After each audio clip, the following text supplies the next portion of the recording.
There you are. Welcome back. I just want to give a huge shout out to everyone that made it to the live.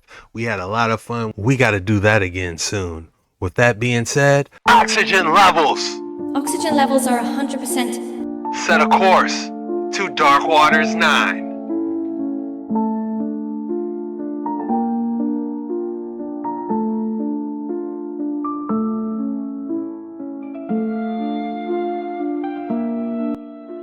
For the below the principalities. Look what it's called. Transcending. Now, I actually came here before and I prayed standing here. I'm going to show you. Right there. And you know what happened? My feet started burning when I saw, because I was praying against this thing. But look, watch this. Look at this. Did you hear that? He said when he was praying, his feet started burning.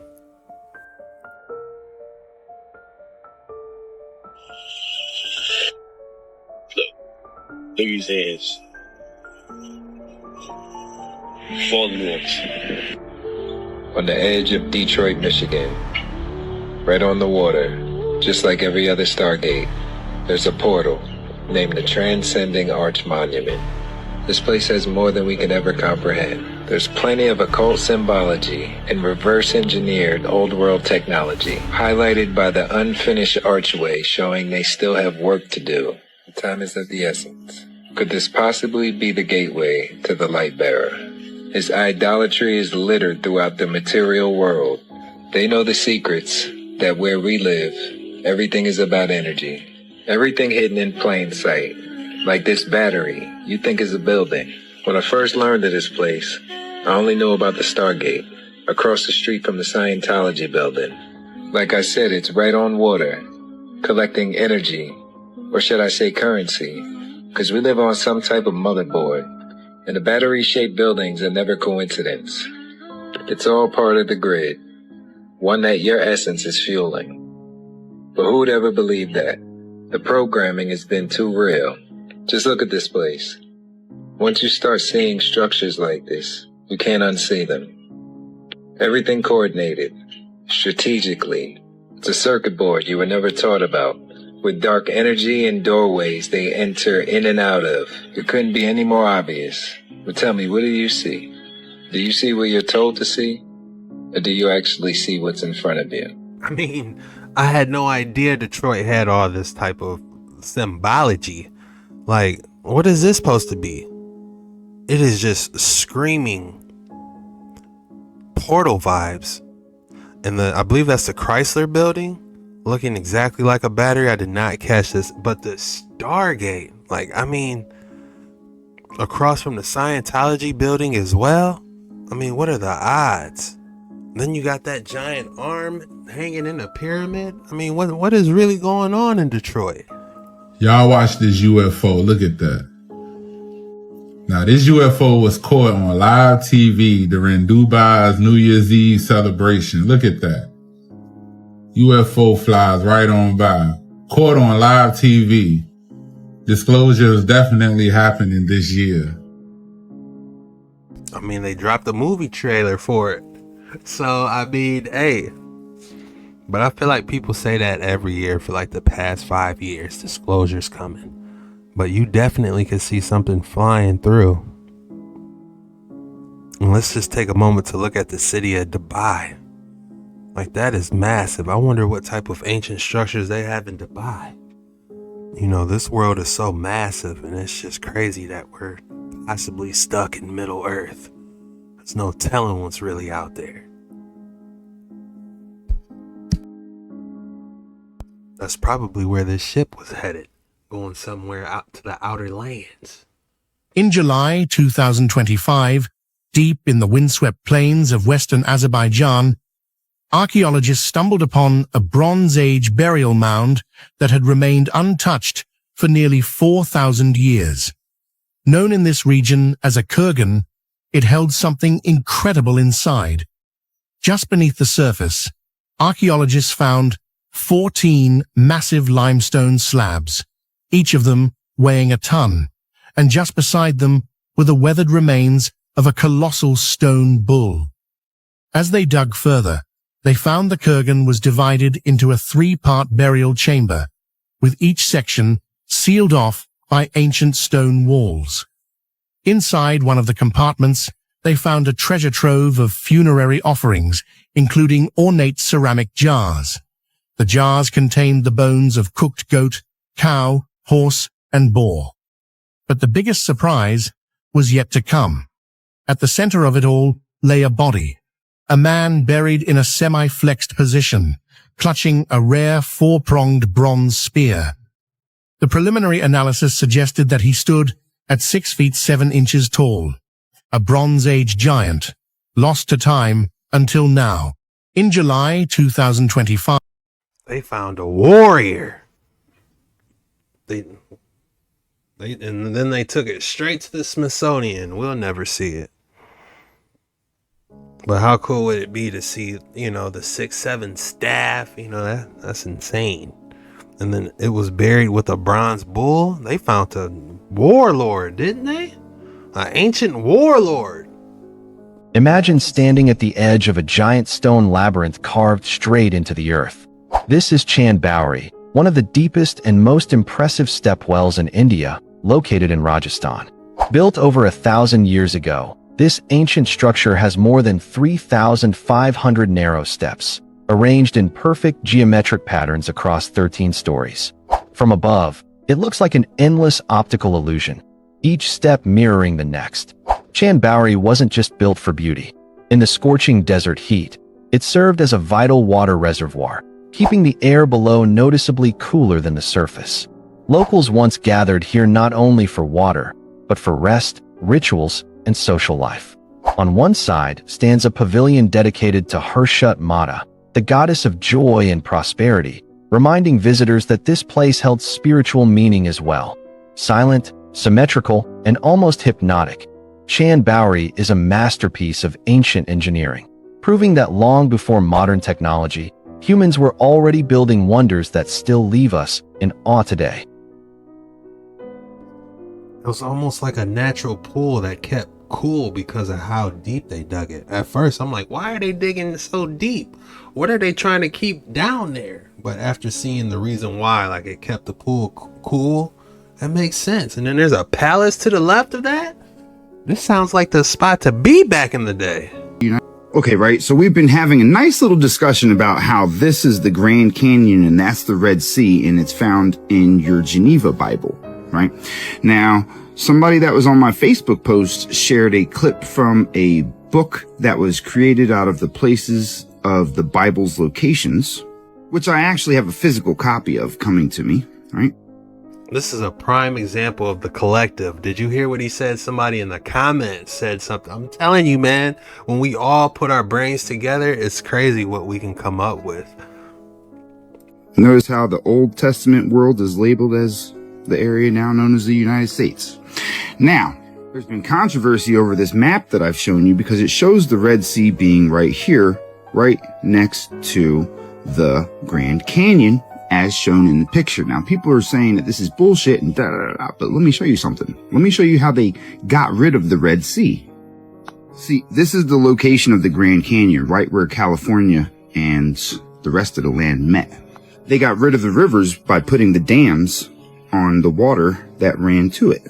No more Red Sea. Okay, right? So we've been having a nice little discussion. I did hear about that. The Red Sea being dried up because of the dams, They tried to irrigate the land using the Red Sea and it dried it up. It's so many lies. Which one's the truth? But the fact that they put the Old Testament world on top of the USA right here, that is extraordinary. Because, and correct me if I'm wrong, that's right over the Grand Canyon. And there was a Red Sea right outside of California, so where was the Red Sea actually at? Was it in the United States or was it over across the seas somewhere? And we can look at the Grand Canyon now. I've been saying this for a while. It's been excavated. The Grand Canyon is nothing but a giant quarry. Fire Marshal Bill, let me show you something. Activate submersible. Let's break this down all the way. First, let's see what a quarry is. What is a quarry? A quarry is an open pit mine on the earth's surface where stone, sand, gravel, or minerals are extracted for construction and other uses. Okay, let's take a look at what quarries look like. Let's click the very first image of a quarry. All right, you guys can see the vertical looking steps. You know, that's from a giant machine grinding up these materials. Let me show you the giant machine.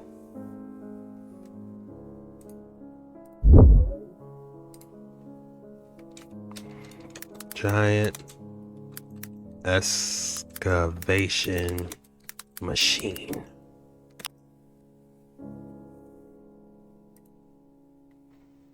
All right, here it is. If you've never seen one before, here it is. You can see this one in action. Basically, it takes this giant wheel right here and it just goes through the earth. And that's how you get these steps. That's how you get these steps. The giant excavator could have been stationed in this water. And right here, they started at the top. They unload all the dirt or whatever material they found and they do it again. Excavation, okay? All right, now take a good look at this photo. Now, I'm going to show you the Grand Canyon. Now, look at this beautiful photo. You know what I'm saying? Look over here. What do you see? You can see excavation marks all throughout the Grand Canyon. You know, you gotta ask yourself, if this was a quarry, were they farming this material or were they looking for something? Was there something specifically in the Grand Canyon? Because so many people talk about there's artifacts found, there's places you can't go in the Grand Canyon. You know, if you ask me, it's almost like they were looking for something when they were quarrying it out. Look at this. This is a beautiful example of what I'm trying to say. You could see the lines all throughout it. Did they excavate the Grand Canyon back in the day? Did they mine out the Grand Canyon? Look at this. Look at this compared to that. This compared to that. You know, this was a fresh quarry. You know, this was done. You know, this picture was probably taken right after they got done mining out whatever resources they were in this area. This has been sitting a while. So you got water, erosion. So that's why it's not as steep. But you could definitely see the lines. You could see where the machine was excavating. So the question you need to be asking yourself is, why did they mine out the Grand Canyon? Was it for the materials? Were they looking for something? It's got to be one of those two. They were mining the materials or they were looking for something. If you ask me, was the Grand Canyon a giant quarry? You tell me. Drop your thoughts in the comments below. Let's figure this one out. And the crazy part is, when you look at this, they have these same lines in Antarctica. So is it possible that they had these giant excavator machines even in the ancient days and they were looking for something? I almost would go as far as to say this excavator machine right here, this is the biggest excavator in the world.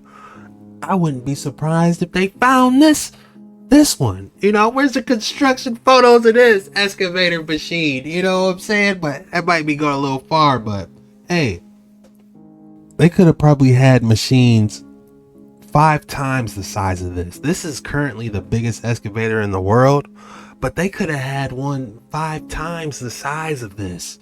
You know what I'm saying? For them to quarry out the whole Grand Canyon, how long did that take? If they did do it, what type of machine did they use to do it? The next thing you might want to ask yourself is, what are they doing with all the materials that they excavated from the Grand Canyon? Well, you heard of volcanoes, right? Any volcano I punch in, I guarantee you, looks like a giant mound of dirt.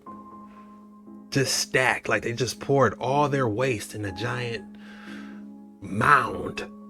And it just happened to combust. And when you got a whole bunch of different trash in one area, you know, combustion might happen. So, hey, it's just a theory, guys. I'm just saying.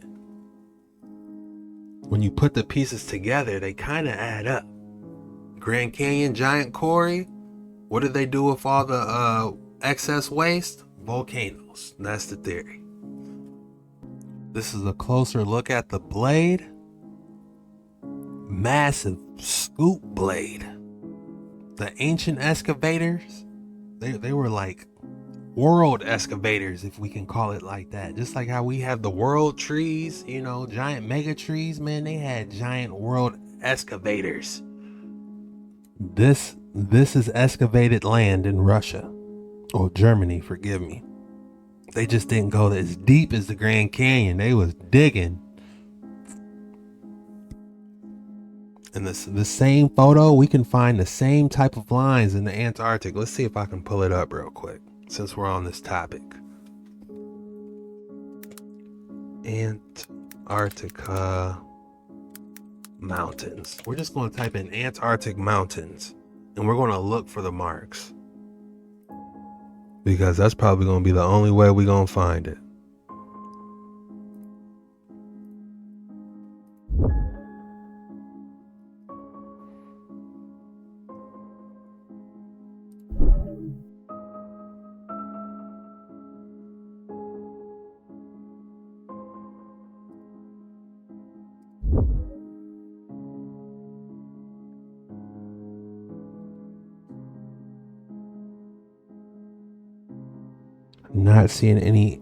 Not seeing any marks on this one. This is giving me more broken tree vibes more than anything. Let's keep looking. Nothing on this photo. We kind of see it a little bit right here. Faintly. It's hard with the snow. Oh, we might have one here. There's slight traces. You could see the horizontal lines. You know, you could see some ancient excavation going on here. You could see the horizontal lines. So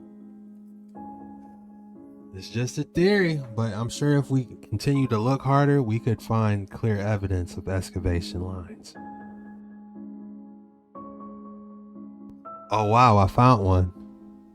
Yeah, this is in Antarctica. There you have it, ladies and gentlemen.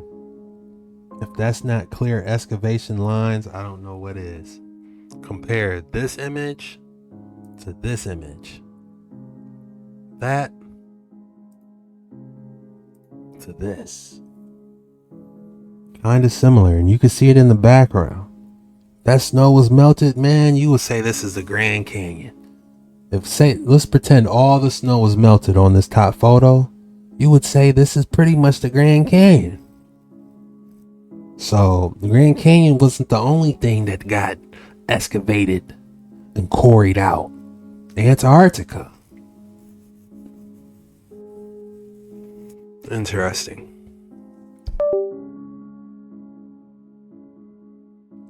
Here's another photo of a close-up of the excavator in action.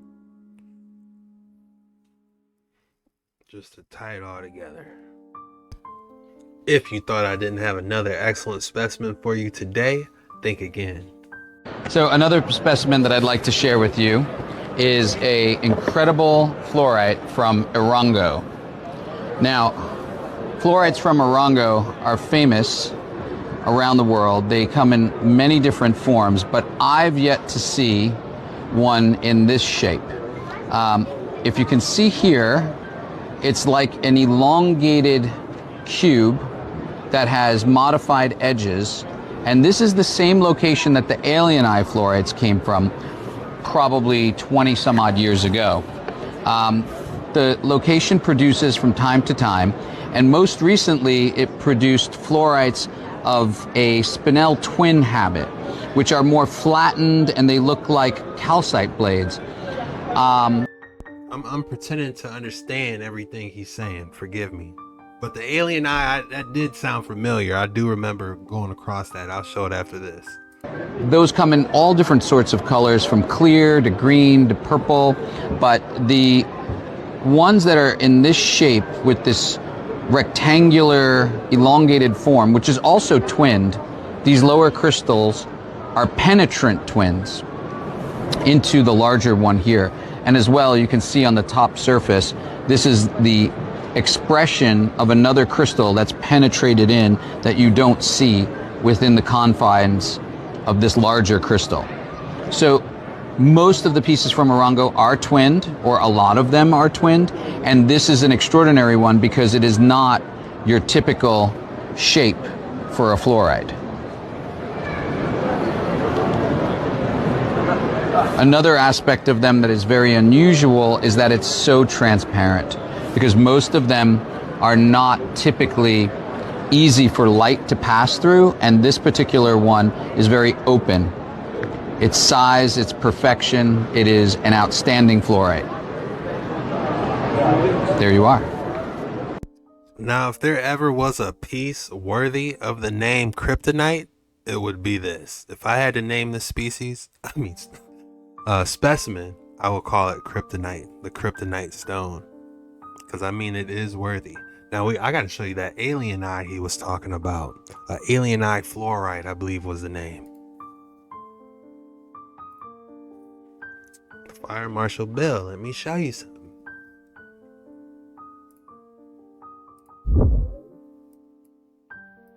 Do you guys even know who Fire Marshal Bill is from Living Color? Like, if you don't know who that is, type it in. It is hilarious. Let me show you something. Forever be hilarious. What were we talking about again? Oh yeah, fluorite eye. Fluorite alien eye. Extremely rare specimen. I'll let it get my hands on one of these. Alien eye. This is magical. This is the most rare fluorite you could possibly buy on the market right now. Everyone knows immediately what you're talking about when you say it. And this would be a pocket from the early 2000s from Namibia, which has, let's just say, unique phantoms within that give it this look like an alien eye looking out at you. They are almost unobtainable, and we're really honored to present a cabinet-sized complete crystal as we bring out the Erica Pole collection at auction. Alien eye. This... Man, if I could pick one specimen I could have, it would be this any alien eye. I'd take any form. I can't even imagine what the auction price would be going for these. Since this is such a unique specimen, let's find one more. This alien eye at the Pro Museum has a cult-like following. The 2-foot-tall fluorite, known as the Eyes of Africa, comes from the alien eye pocket in the Orongo region of Namibia. So it was like an alien eye pocket. Like it was like probably the only pocket in the world to have it. That is crazy. It formed after a massive volcanic eruption, about 150 million years ago. Okay, buddy. Namibian miner Harold Garseb found the specimen in 2007 and drove it round in the trunk of his car for months to keep it safe. Come see it yourself in the Lyda Hill Gems and Minerals Hall and follow for more unusual signs. Boy, that was interesting. Probably one of my favorite specimens we've seen. The alien eye. Fluorite. Drop your thoughts in the comments below. If you have a favorite specimen you would love to have, drop it in the comments below. I'll try to look it up on future episodes. We got to start rating these specimens, honestly. We got to give it a rate system. I hate to start with the alien eye because I give that a 9.5. You know, we'll start doing it tomorrow, but if I had to give an alien eye a rating, I'd say a 9.5. You guys, when you give it your names now, give it a rating from 10, 1 through 10. Like how good it is, not the name, but the actual specimen and what you would call it. The alien eye, I'll get at a 9.7. I changed it. 9.7 because that's one of the best I've seen. And we have to have a little room for something better. You know, but we've seen a lot of specimens on here. That alien eye is at the top. And the Thanos snap. This security camera caught a dog transforming into a man. Pay attention, y'all. It's a dog at first. It's definitely an animal. No, nobody else is in the camera. Now it's a human being. Somebody explain that to me. That's insane. As for always, thanks for watching and stay weird, y'all. Wow, it did look like a transformation. Could be a skinwalker. How far would someone go to make this video? Like, if it was fake, like, would he actually have a dog walk and then have somebody there, edit it, you know? Or did they really catch something on film? Underneath my foot is something that evolutionists would wish that would just go away. It is a human footprint with a dinosaur print. This is called the Elvis Delk print, found in Texas. Now, critics say that that is not a human footprint. And others would even suggest that this is not even a dinosaur print. These were laid down relatively soon, one from another, because we can see the human footprint was laid first, and then the mud was pushed in from the second print. Creationists, this fits perfectly. Almost like you could see the weight of the dinosaur, obviously the weight of the human, if this is real. Didn't go that deep, but you could see that dinosaur was massive, so or it could have been fabricated. You know, it's kind of hard for me to see someone's big toe stretched that far.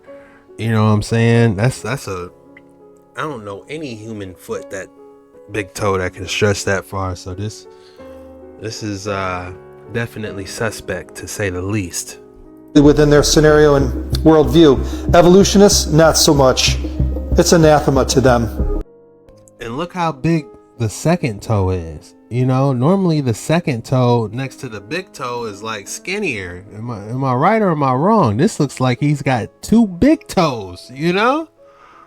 And that's the reason why you hear so much criticism about the Delk print.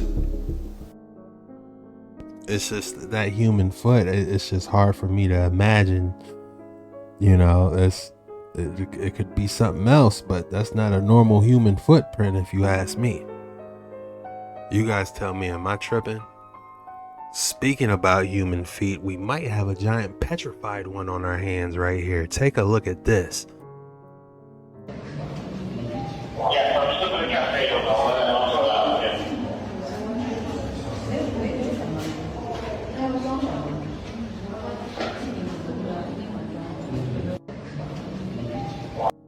Call me crazy, but this giant petrified foot looks more real than that footprint we just got done looking at. You can see the symmetry of the second toe. You know what I'm saying?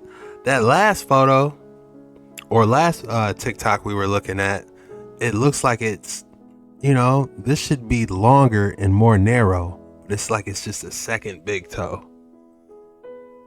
And this, you can see it how it should look. But taking it back to this one, and this piece on top of the foot is interesting as well. Almost giving me Masonic vibes. If there was like an M in there, but not really. I would love to see the rest of this statue. UFO caught on live TV during New Year's Eve in Dubai. Since we were looking at that giant petrified foot, let's take a look at a couple titans, pre-flood titans.